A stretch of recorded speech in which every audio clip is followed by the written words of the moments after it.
The air within the small courthouse was heavy and claustrophobic, weighed down by grief, anger, and unspoken anger. A heaviness that made breathing a chore. It wasn't a courtroom anymore, it was a battleground, and everyone in the room was aware that a war was about to erupt. The Browns, who were once a celebrated family on TV for their eccentric lifestyle and close relationships, now sat split into camps, each bearing their own sorrow, regret, and bitterness. A family of love and togetherness that had once been had broken apart from recognition.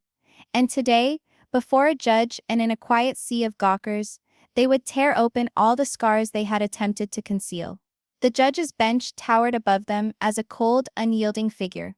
There was just one framed photo of Garrison Brown, grinning in his National Guard uniform, placed on a tiny stand beside the witness stand. That photo seemed the real judge today. His absence rang out louder than any gavel would ever be able to. The room was as quiet as it had ever been, aside from the soft hum of a ceiling fan and the muffled rustling of papers. Even the audience, packed with journalists, inquisitive residents, and a few distant relatives, appeared to wait with bated breath. They had gathered to see what many were referring to as the trial of truth, not a court fight for property or custody, but an unvarnished showdown regarding the decisions that cost Garrison her life and the Brown family their home. Christine and Janelle, united in grief. At the far end of the room, Christine Brown and Janelle Brown occupied seats shoulder to shoulder, their faces drawn and white. Janelle's fingers shook slightly as she clutched a tissue, her knuckles white. Her eyes were puffy and red, testament to sleepless nights of weeping. She had always been the practical one, the composed one, the steadfast figure in the midst of plural marriage, but now her equanimity was broken. This was not about bruised egos or damaged trust anymore. This was about her son, a boy she had carried and bore, raised and loved with all her heart. A boy lost to despair, his pleas for help masked by years of denial and estrangement. Alongside her, Christine sat straight, her jaw clenched. She was shaking, but not with fear, with indignation. Christine had left Kody years ago, leaving the marriage and the heartache behind. But Garrison's death brought her back into the life of this family she once sought to flee. "I won't let Kody reinterpret what occurred," she had said to Janelle the previous night. "He must hear the truth, even if it ruins him." Today, as she sat in the courtroom, Christine's eyes blazed like fire. She was prepared to battle for Garrison's memory, prepared to say the words that had been bubbling in her chest all these years. They didn't say anything, but their relationship was apparent. Two mothers, both weeping for what had happened, holding on to one another for support, as they got ready to face the man who once professed to love their children and them. Robyn? A shadow of fear. Robyn Brown occupied the corner of the room, her crumpled tissue held so tightly in her hand, it was about to fall apart. Her whole body shook, shoulders slumped as if she wished she would vanish. Her normally well-styled hair was untidy and hanging around her face, and her mascara had been smudged under her puffed-up eyes into dark stripes. Robyn had always been the one to defend Kody, to stand by him no matter what. But today, she seemed small and fragile, consumed by fear. Fear of losing him, fear of the truth coming out, fear of the crowd, of Christine and Janelle's glares, of Meri's icy silence. Occasionally she'd look over at Kody, searching his expression for reassurance. But Kody wasn't gazing at her. He wasn't gazing at anyone. His eyes were fixed forward, unyielding and cold, like a man steeling himself for a battle he couldn't survive. Kody, anger and defensiveness. Kody Brown slouched in his chair at the defense table, his arms folded tightly across his chest, his shoulders stiff. His traditionally loud, boisterous energy was exchanged for a tightly wound tension, as if a spring waiting to pop. His hair was unkempt, his jaw stubbled. But it wasn't just his attire that was rough. It was the fury seething under his skin. He was angry with everyone in the room. By Christine, whom he had left and then made the world turn against him. By Janelle, whose heart he thought she had poisoned with bitterness. Even by Robyn, although he would never say it, for failing to prevent the disintegration of the family. "They don't get it," Kody thought angrily. His teeth clenched. They never got what I was attempting to do for this family. I gave them everything, and now they're here to crucify me. As the judge rustled some papers, Kody's fingers tapped on the table. He loathed sitting here like a criminal. Loathed the gossips from the crowd. Loathed the way Christine and Janelle glared at him as if he were a monster. He was not the monster, he reminded himself. They were. They had driven him out, belittled him, turned his own children against him. And Garrison was gone now. And somehow his fault. Kody's jaw hardening. He wasn't going to sit here and be broken. Not without a fight. Meri, the silent observer. And then there was Meri Brown. Meri sat several rows behind Christine and Janelle, her hands folded in her lap. She did not fidget, did not cry, did not even blink frequently. Her face was a mask. Unreadable, distant, almost uncanny in its serenity. For years Meri had played the quiet one, the first wife, the faithful companion who hung in there even when the world around her fell apart.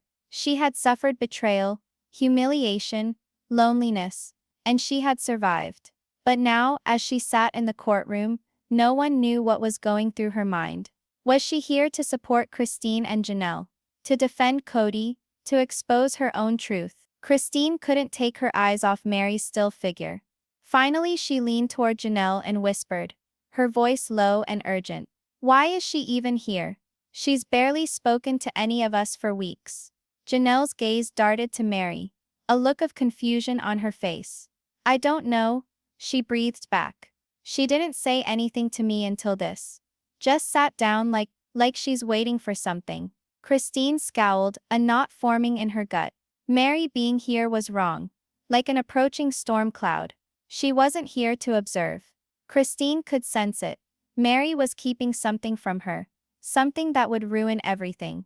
The atmosphere tightens. The courtroom hung in suspense. The judge hadn't said a word yet.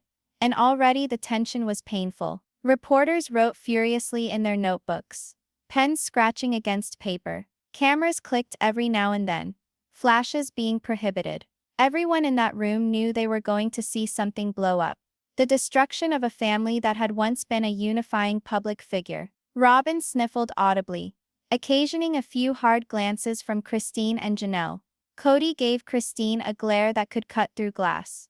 Christine glared back at him, unfazed. The judge cleared his throat at last, the sound resonating in the room. This court is now in session, he announced. His voice steady and calm, a stark contrast to the storm raging beneath the surface of every person present.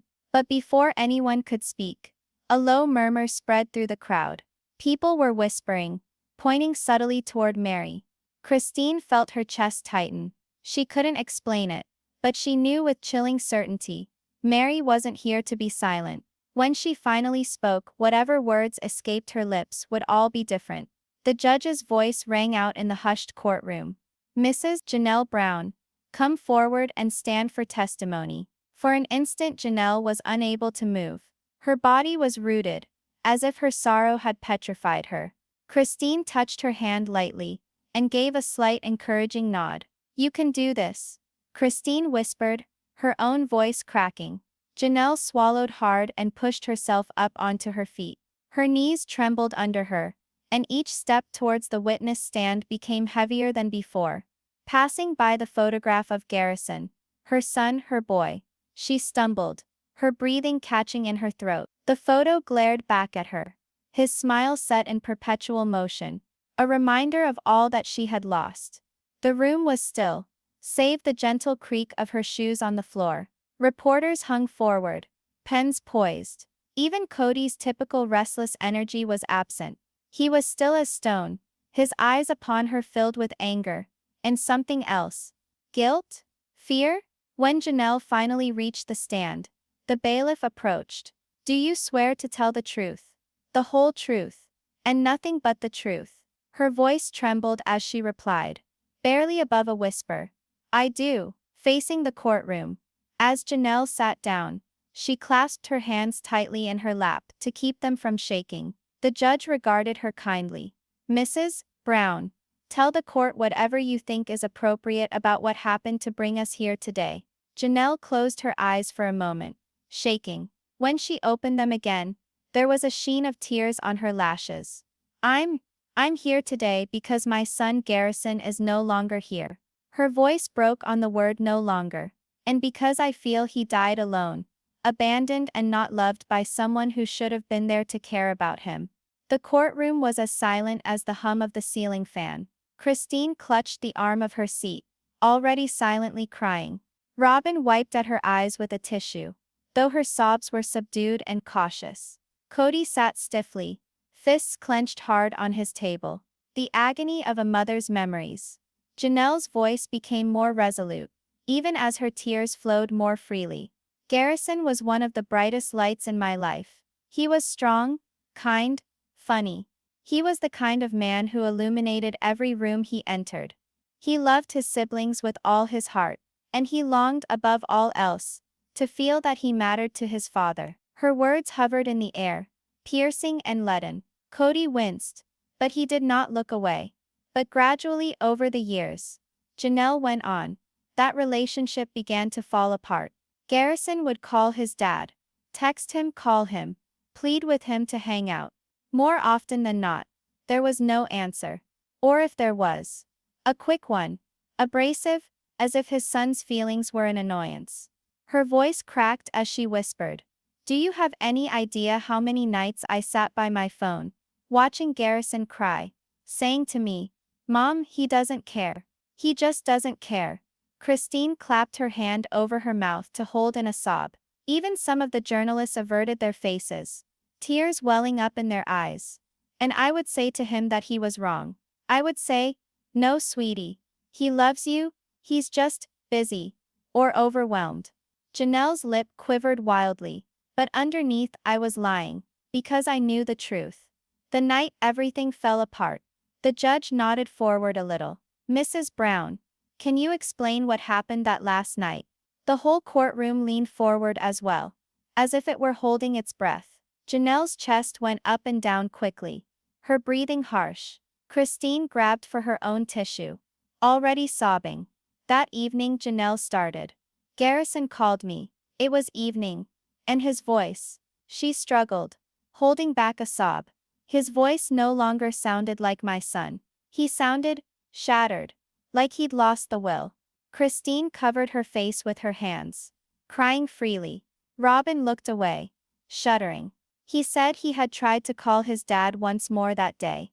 He texted. He even left a voicemail. And there was nothing. No answer, just silence." Janelle's voice became sharp, laced with anger through her tears. "He told me, Mom, why doesn't he love me? Why won't he fight for me?" At that sentence, the courtroom was filled with soft gasps. Even the judge's face darkened, his lips compressing into a grim line. Janelle's entire body shook as she continued. "I pleaded with him to come over, to spend the evening with me, but he wouldn't. He told me he didn't want to be a burden." Her voice completely shattered as she cried into her hands. Christine started to go to her, but the bailiff stayed her with a gentle hand, reminding her she was not supposed to come to the stand. Kody's silent rage in the background. Kody shifted uncomfortably. His jaw clenched, his eyes sparkled, but whether from tears or anger, no one could say. "That's not fair," he grumbled under his breath, almost too quietly to hear. But Christine heard it, and gave him a glare sharp enough to slice through steel. Janelle's last words to Garrison. Janelle dried her face trying to compose herself. Her words were softer, more delicate, like glass that could break at the slightest touch. Before he hung up, I said to him, "I love you more than anything in this world. Please just hold on a little longer. We'll get through this together." Her lips quivered as she whispered, "But he just said, 'I can't, Mom.'" The courtroom hung in a painful silence. Not a single body shifted. Even the journalists appeared stunned, their pencils hovering halfway through a scribble. The next morning, Janelle spoke, her voice barely above a whisper now. "I received the call that no parent should ever receive." She balked, her eyes shut, tears overflowing as she shook uncontrollably. Christine collapsed in total, weeping into her hands. Robyn whimpered softly, covering her face.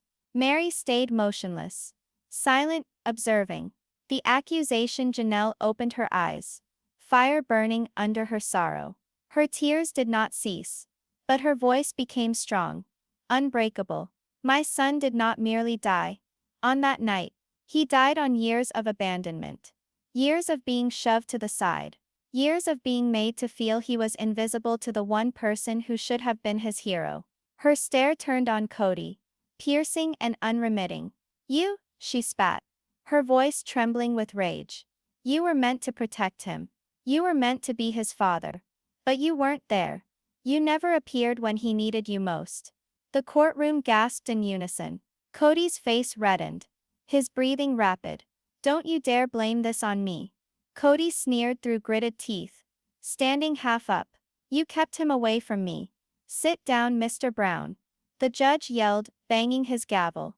The loud crack reverberated through the courtroom. Kody lowered back down, fuming. Christine glared at him with absolute loathing. Robyn had her face hidden, crying louder. Janelle's crushing final comments. Janelle faced the judge again, crying openly. My son needed his father. Not a man who made excuses. Not a man who prioritized power and ego over love. Just, his dad. She swallowed hard, her voice cracking into a whisper. But Kody didn't respond.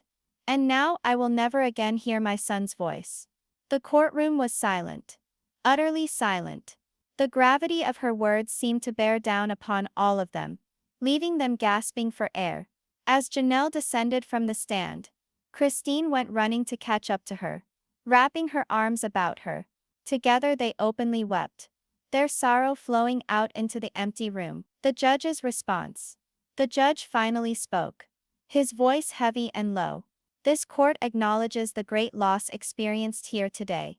We will have a brief recess so that everyone can compose themselves before proceeding. He rapped the gavel gently, indicating a recess. But no one stood. Not yet. Christine clutched Janelle close. Robyn huddled in her corner.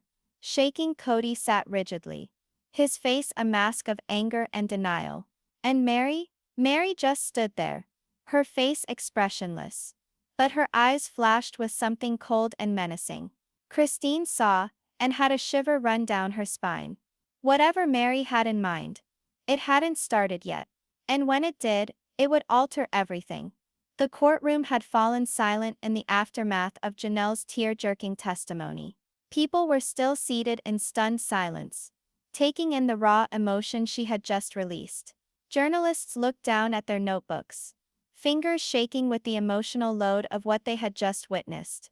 Even the bailiff, a man of stone who had witnessed dozens of trials, shifted in his seat, his own throat constricting as he wrestled with his own tears. But whereas Janelle's testimony was an arrow to Kody's heart, Christine's would be a tempest. A roar, a rage, and uncontrollable. The judge asks Christine to the stand. The judge's tone was gentle but authoritative as he spoke to her. Mrs. Christine Brown, come forward please. Christine wiped at her tear-stained face, her hands shaking. Christine was a warm person, an optimistic person, a person who could keep going no matter how impossible life seemed. But today, she was different. Her bright, sunny smile was nowhere to be found. Her shoulders were knotted, her face white and pinched from lack of sleep. The anguish emanating from her wasn't merely sorrow. It was fury simmering on a thin leash. Christine looked at Janelle before getting to her feet. Janelle clamped her fingers over hers, speaking in a voice barely audible through sobs. Tell them the truth.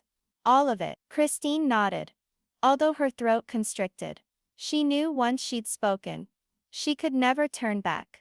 This wasn't about Garrison any longer.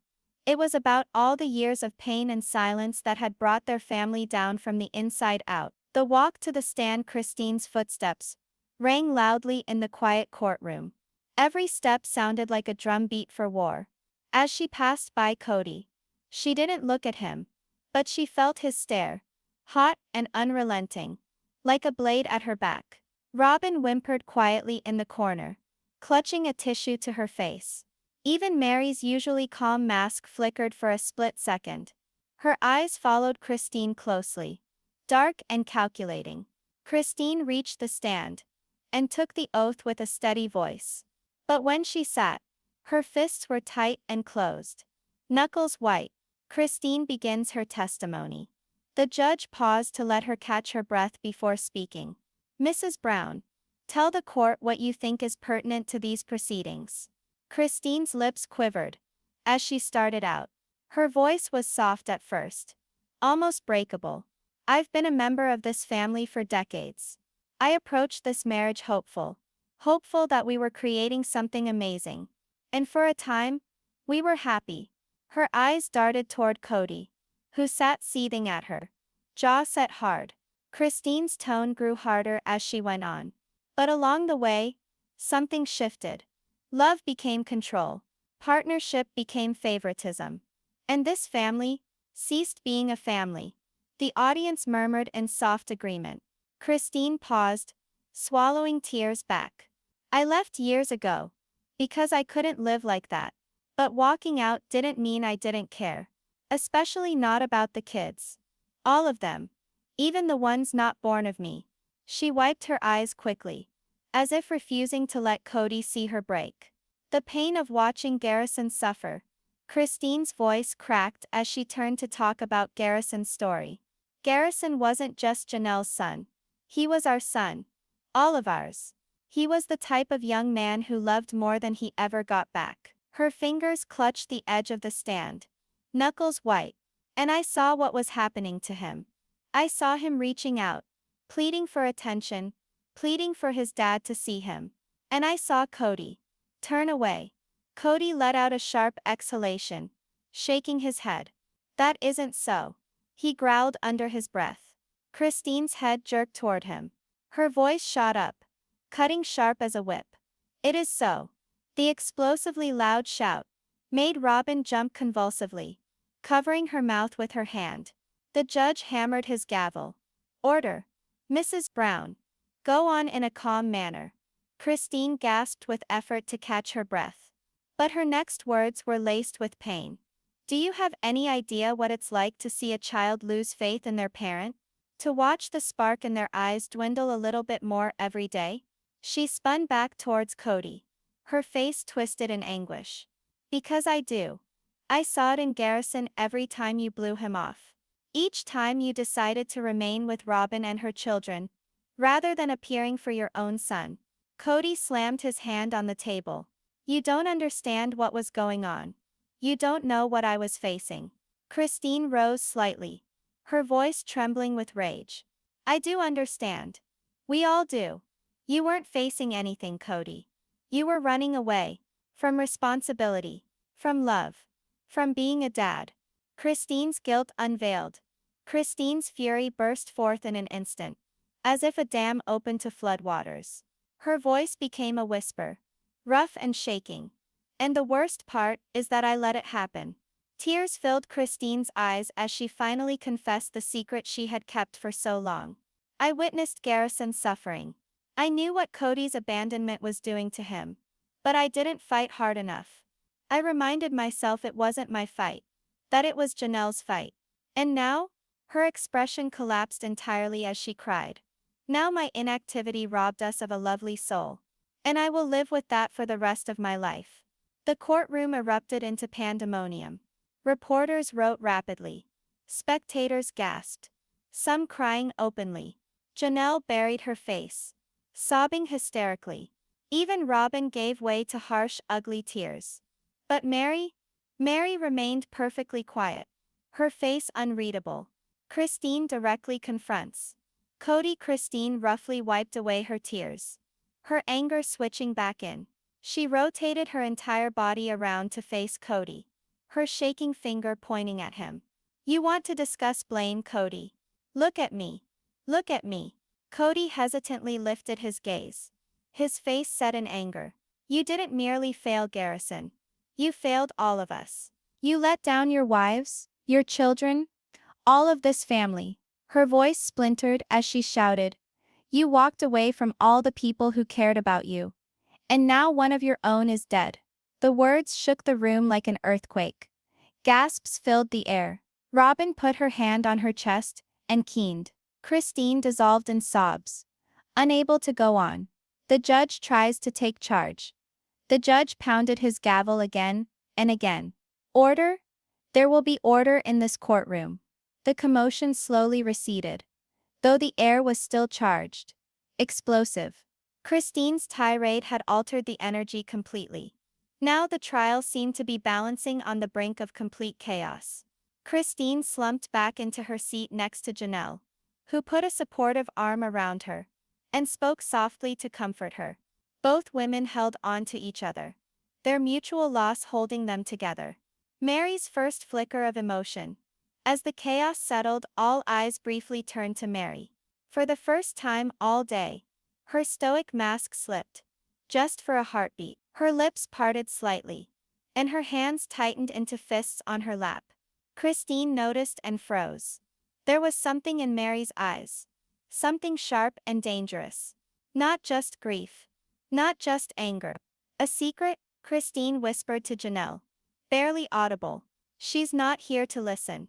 Janelle's forehead creased in puzzlement. What do you mean? Christine's voice shook. I don't know. But whatever it is, it's on the way. And when she does open her mouth, it's going to bring about change. The judge calls a break. Witnessing the emotional carnage before him, the judge let out a deep sigh. We will take another recess. Before we continue with further testimony, this court will reconvene in 20 minutes. He struck the gavel. But even as everyone started moving and rubbing their eyes, the tension didn't lessen. It worsened. Meri sat still, like a rock, her gaze fixed on Kody, like a hunter on its prey. And for the first time, Kody fidgeted. The courtroom was like a time bomb. Christine's testimony lingered in the air like smoke from an explosion, suffocating everyone in its density. Janelle sat with her head down, her tightly clenched hand holding on to Christine's. Robyn shook with uncontrollable sobs in the corner, her tears stifled by a wadded tissue. And Meri remained motionless as ever, her eyes locked on Kody with unnerving serenity. The silence was oppressive, like the prelude to a raging storm. Without warning, Kody pounded his fist on the table, making everyone leap. Enough, he thundered, his voice ringing out in the courtroom. Gasps echoed through the gallery. The bailiff automatically edged forward, prepared to step in. Kody stood up, his face flushed with anger, his eyes wild. For an instant he didn't resemble a grieving father, or even a man fighting for himself. He resembled a trapped animal, ready to lash out. Kody's explosion. I have just sat here listening to all of you blame me. Kody yelled, pointing a shaking finger at Janelle and Christine. You think you know what went on? But you don't know anything. Christine stood up, shaking with anger. We know you left him, Kody. We know you drove Garrison away, until he felt like he wasn't important. Kody's voice cracked into a guttural scream. I loved him. The room was motionless. Even Robyn ceased to weep for a moment. Her big, tear-stained eyes locked onto Kody. His chest rasped as he shot a contemptuous glare at Christine. You think I didn't care about my son? I cared so much it destroyed me. But none of you ever gave me a chance to tell you. You turned him against me. All of you did. Christine's voice trembled with rage. Don't you dare lay that on us. Garrison just wanted his daddy to appear. That's all he ever needed. Kody's fists curled. He looked like he was going to leap over the table. The judge pounded his gavel. Mr. Brown, get control of yourself, or I will have you ejected from this courtroom. But Kody didn't take a seat. He wasn't done. Kody blames. Robyn. Kody swiveled around, his rage turning toward Robyn. His voice was venom.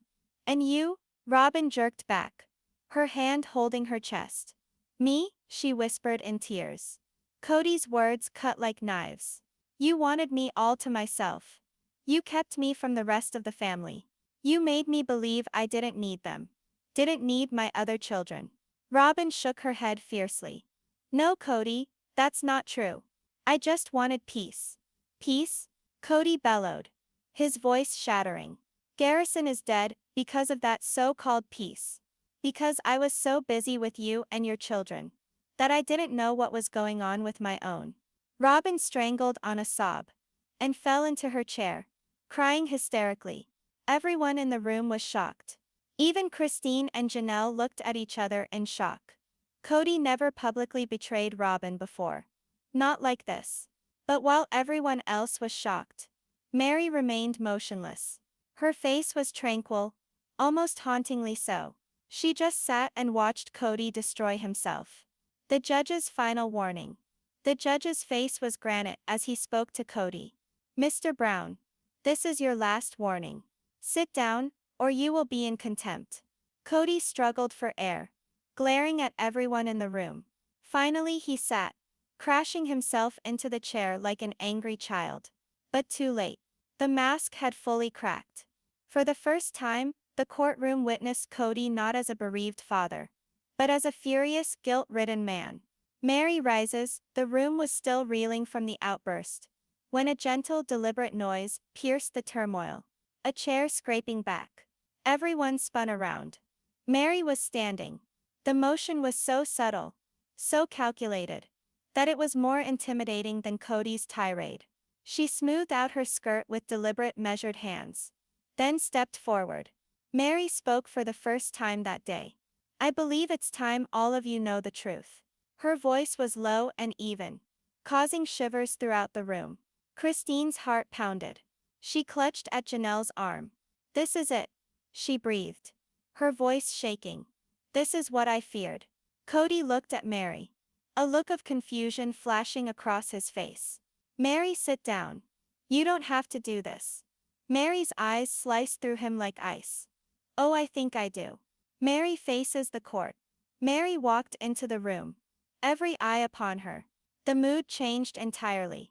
Quieter, denser, as though the room itself were holding its breath. She addressed Janelle and Christine first. You've both been talking about pain, and I respect that. But neither of you has the whole picture. Christine's forehead creased. What are you talking about? Meri's tone was steady, but her language was as icy as glass. You think Kody's abandonment murdered Garrison. But what if I said, there's more to it than that? The audience was filled with murmurs. The judge slammed his gavel, enforcing silence. The hint of a secret. Meri didn't even glance at him. Her gaze was fixed on the judge. I've been quiet for years. I said to myself, it wasn't my role to get involved. But seeing Garrison's life boiled down to argument and blame. Her voice shook a little, the first indication of genuine emotion. I can no longer keep the truth hidden. Christine rose from her seat, her voice trembling. Meri, please? If you know something, tell us. Meri finally turned to look at Kody. The hatred in her eyes was unmistakable. This didn't have to happen. But it did. And it's because of Kody. Kody shot up from his chair. That's a lie. The bailiff moved between them. But Meri didn't flinch. No, Kody.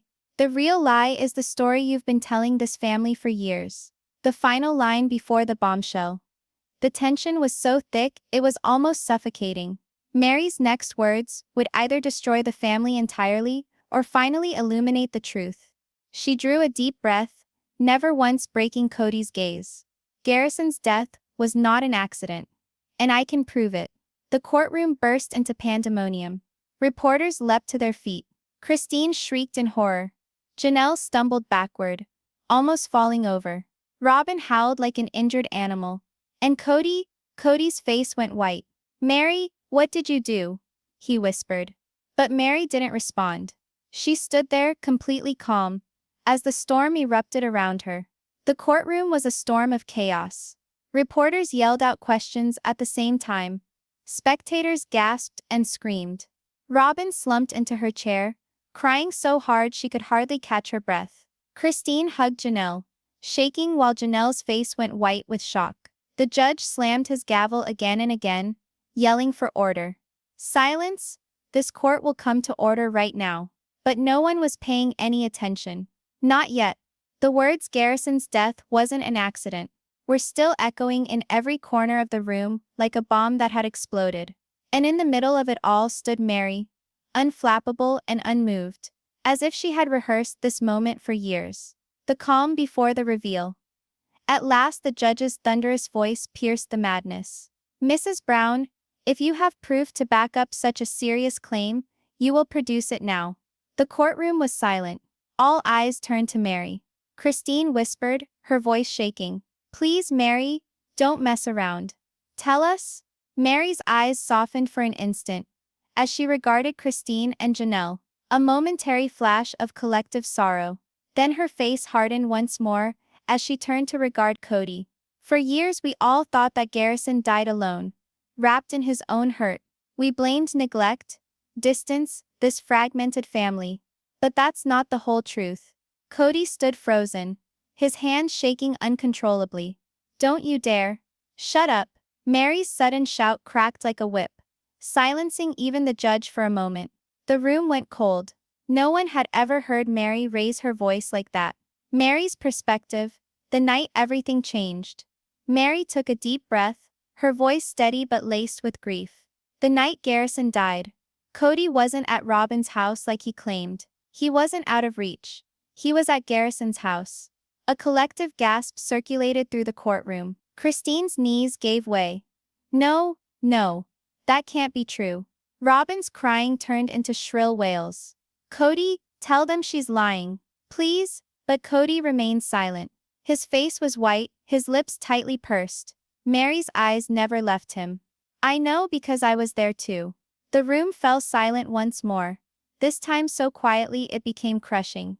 I went to visit Garrison that evening. I'd been concerned about him. I knew he was troubled, even if nobody else was willing to acknowledge it. Her voice broke, but she continued. When I got there, I saw Kody's truck outside the house. I hoped he'd finally come to reconcile with his son. Tears rose in her eyes, but her voice was still cutting. But when I entered, I didn't find reconciliation. I discovered Garrison shattered, and I heard Kody yelling at him, louder than I ever had before. Christine buried her face in her hands, tears streaming down her cheeks. Oh my God. The father-son confrontation. Mary's hands shook as she remembered. Garrison was sobbing, begging his father to hear him. He told him he felt invisible, that he felt as if he wasn't important to anyone anymore, particularly to Kody. She glared straight at Kody, her face twisted in hatred. And what did you do, Kody? Did you hold your son? Did you tell him you loved him? Her tone increased, cutting and accusatory. No, you told him he was weak, that he had to man up. You told him he was a burden. The courtroom was filled with shocked gasps. Even the judge's normally serene face crumpled in rage. Kody leapt up from his seat, crying out, "That's a lie. I would never." Meri moved towards him, stopping him mid-sentence. "I heard you." Her yell was so animalistic it cowed the whole room. I heard every single word. You didn't go there to make things better. Kody, you went there to shatter him once and for all. The last few moments of Garrison's life. Mary's voice shook as she got to the hardest part. When you stormed out, you slammed the door so hard it shook the house. I ran inside just in time to see Garrison. She stumbled, fighting back sobs. Christine whispered, pleading, "Please, Meri, what happened?" Meri shut her eyes, a single tear trickling down her face. He was sitting on the floor crying. He looked at me and said, "I just wanted him to see me." Her voice shattered, and then, seconds later, he was gone. The courtroom was filled with the sound of Christine's scream as she fainted into Janelle's arms. "No, my baby!" Janelle shrieked, her wails filling the air. The face of the judge grew hard with grief. Reporters openly sobbed, as they scribbled furiously, taking down every sorrowful detail. Mary's proof. Kody took a step back, his face pale. You can't prove any of this." Mary's face grew cold.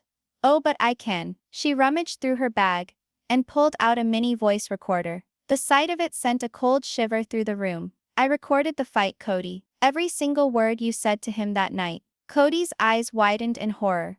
No, you didn't." "I did," Meri said firmly. "And this recording proves that you pushed him past the point of no return." Kody's desperation. Kody attacked Meri, screaming, "You're lying. Give that to me. The bailiff and 2 officers held him back as he flailed around. Robyn flung herself at Kody, crying uncontrollably. Please don't take him away. He didn't mean it. He didn't mean it. But Kody's desperate eyes were fixed on Meri. You betrayed me. Meri, after everything. You betrayed me. Meri didn't blink. Her serenity was frightening. No, Kody, you betrayed your family. You betrayed your son. The final blow. Meri faced the judge and turned in the recorder.